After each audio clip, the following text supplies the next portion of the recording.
चाहूंगा कि आंगनवाड़ी वर्कर्स का जो मानदेय है वो 4,000 रुपये, 4,500 रुपये जो केंद्र सरकार है वो देती है। वहां उत्तर प्रदेश के अंदर आंगनवाड़ी वर्कर्स की बहुत ही दयनीय स्थिति है। उत्तर प्रदेश जैसे राज्य में 4,000, केरला जैसे राज्य में 12,000, ये तो अन्याय है।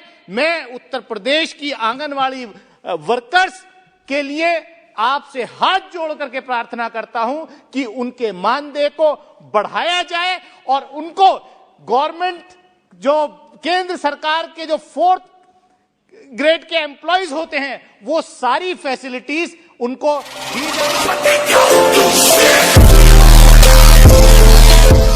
बहुत बहुत धन्यवाद। बहुत अच्छा।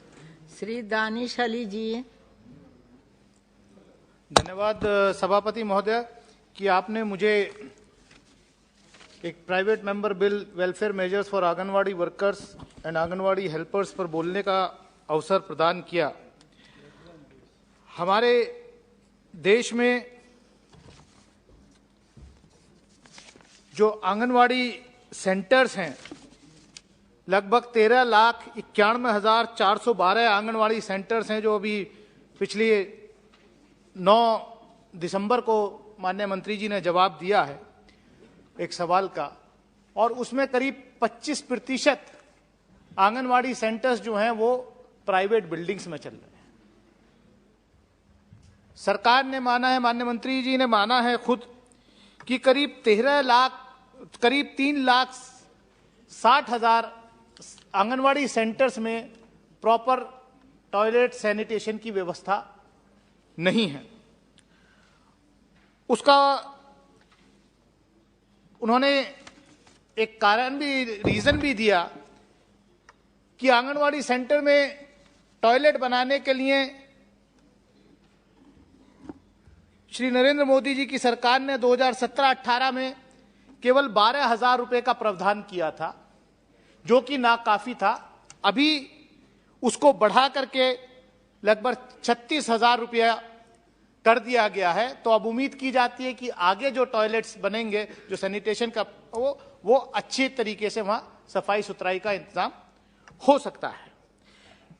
सभापति महोदय, कहने को बहुत आसान है कि आंगनवाड़ी वर्कर गांव-गांव में रहती हैं, लेकिन उनका काम जो है, मैं समझता हूं कि बहुत ही महत्वपूर्ण, इंपॉर्टेंट काम होता है। और जैसे माननीय प्रधानमंत्री जी ने कहा कि आपदा में अवसर तलाशना, तो जब कोरोना के दौरान आपदा आई, तब ये इस देश की जनता, इस देश की पॉलिटिकल क्लास, इस देश के ब्यूरोक्रेटिक क्लास को अंदाजा हुआ कि जो गांव देहात में जो स्वास्थ्य व्यवस्थाएं हैं, स्वास्थ्य की व्यवस्थाएं हैं, वो कितनी चरमराई हुई है। जो गांव देहात में जो आंगनवाड़ी वर्कर हैं, जिसको आशा वर्कर के नाम से हम जानते हैं, उन्होंने आंगनवाड़ी वर्कर्स में, और ये आशा वर्कर्स और डॉक्टर्स, इन्होंने जो है देश में कोरोना से लड़ने के लिए फ्रंटलाइन वर्कर्स के तहत काम किया, चाहे सैनिटेशन वर्कर्स हों। मैं कहने का तात्पर्य मेरा यह है कि हम इसको, जो आंगनवाड़ी वर्कर्स हैं, जो आंगनवाड़ी सेंटर्स हैं, ये देश की आम जनता के लिए, देहात में रहने वाले लोगों के लिए एक तरीके से अस्पताल का, स्कूल का, उनके पालन पोषण का, बेसिकली ये गाइड है, ये सेकंड मदर, ये पेरेंट्स के रूप में काम करती हैं, जो हमारी आंगनवाड़ी वर्कर्स होती हैं और उनके हेल्पर्स होती हैं। लेकिन जो डेटा यहां उपलब्ध है, मैं वो बातें रिपीट करना नहीं चाहता जो कई माननीय सांसदों ने मेरे से पहले यहां पर बोला है।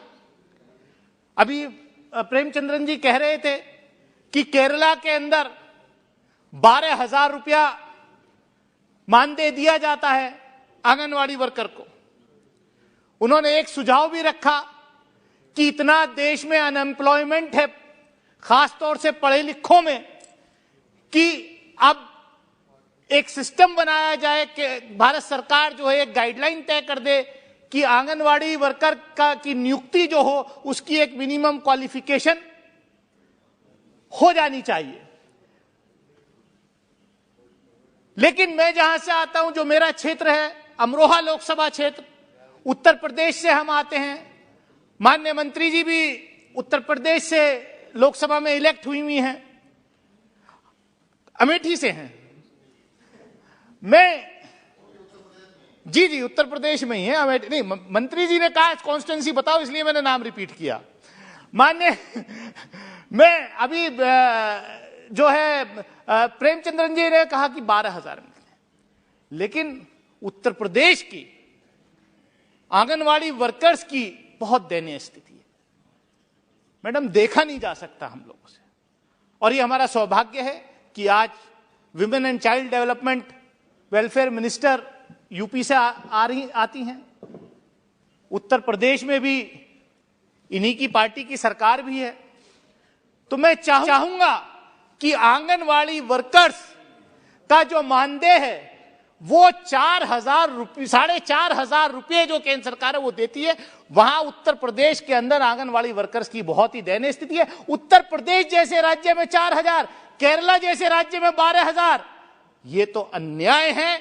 मैं उत्तर प्रदेश की आंगनवाड़ी वर्कर्स के लिए आपसे हाथ जोड़ करके प्रार्थना करता हूं कि उनके मानदेय को बढ़ाया जाए और उनको गवर्नमेंट, जो केंद्र सरकार के जो 4th ग्रेड के एम्प्लॉइज होते हैं, वो सारी फैसिलिटीज उनको दी जानी चाहिए। मैं इन्हीं शब्दों के साथ, इसी उम्मीद के साथ कि माननीय मंत्री जी इस पर जो है कुछ रोशनी डालेंगी जब अपना जवाब देंगे। बहुत बहुत धन्यवाद।